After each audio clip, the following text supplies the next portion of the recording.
Okay. ನೀವಿವಾಗ ಹೇಳಿದ್ರಿ ಸನ್ protection important ಅಂತ. ಸನ್‌ಸ್ಕ್ರೀನ್‌ನ ಯಾವುದನ್ನ ಉಪಯೋಗಿಸಿದ್ರೆ ಒಳ್ಳೆಯದು ಅಂತ ಹೇಳ್ತೀರಾ ಡಾಕ್ಟರ್? ಮತ್ತು ಸನ್‌ಸ್ಕ್ರೀನ್ಸಲ್ಲೂ ಬೇರೆ ಬೇರೆ ವಿಧಗಳಿರುತ್ತೆ. ಫಿಸಿಕಲ್ ಸನ್‌ಸ್ಕ್ರೀನ್ಸ್ ಇರ್ಬೋದು, ಕೆಮಿಕಲ್ ಸನ್‌ಸ್ಕ್ರೀನ್ಸ್ ಇರ್ಬೋದು.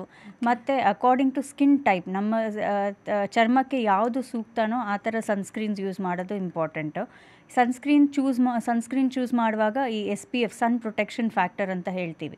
ಅದು 30 to 50 ಇರೋ ಸನ್‌ಸ್ಕ್ರೀನ್ನ ಯೂಸ್ ಮಾಡಬೇಕು SPF. ಮತ್ತು ಬ್ರಾಡ್ ಸ್ಪೆಕ್ಟ್ರಮ್ ಅಂತ ಹೇಳ್ತೀವಿ. UVA ಮತ್ತು UVB.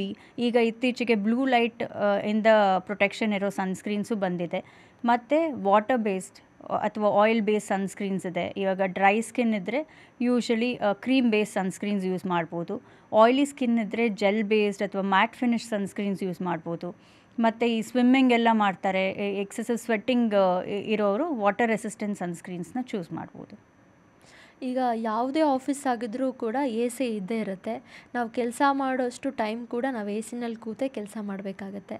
ಈ ACನಲ್ಲಿ ಕೂತು ಕೆಲಸ ಮಾಡೋದ್ರಿಂದ ಸ್ಕಿನ್‌ಗೆ ಏನಾದರೂ ಪ್ರಾಬ್ಲಮ್ ಆಗುತ್ತಾ ಡಾಕ್ಟರ್? ಅಥವಾ ಸ್ಕಿನ್‌ಗೆ ಪ್ರಾಬ್ಲಮ್ ಆಗದೇ ಇರೋ ಥರ ನಾವೇನಾದರೂ ಟಿಪ್ಸ್‌ನ ತೊಗೋಬೋದಾ?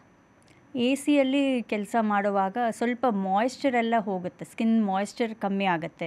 ಸೊ ಓವರಾಲ್ ಹೈಡ್ರೇಷನ್ಗೋಸ್ಕರ ನೀರು ಫ್ರೀಕ್ವೆಂಟಾಗಿ ಕುಡಿಯೋದು, ಒಳ್ಳೆ ಪ್ರಮಾಣದ ನೀರು ಸೇವನೆ ಮಾಡೋದು, ಹ್ಯುಮಿಡಿಫೈಯರ್ ಇದ್ದರೆ ಅದು ಯೂಸ್ ಮಾಡ್ಬೋದು. ಮತ್ತು ಈ ಓವರ್ ವಾಷಿಂಗ್ನ ಪ್ರಿವೆಂಟ್ ಮಾಡಬೇಕು. ಸೊ ತುಂಬ ವಾಶ್ ಮಾಡೋದ್ರಿಂದನೂ ಡ್ರೈನೆಸ್ ಜಾಸ್ತಿ ಆಗುತ್ತೆ ಸ್ಕಿನ್ನು. ಇದು ಬಿಟ್ಟರೆ ಸ್ವಲ್ಪ ಎಕ್ಸ್ಪೋಜರ್ ಕಮ್ಮಿ ಇದ್ರೇ ಒಳ್ಳೆಯದು.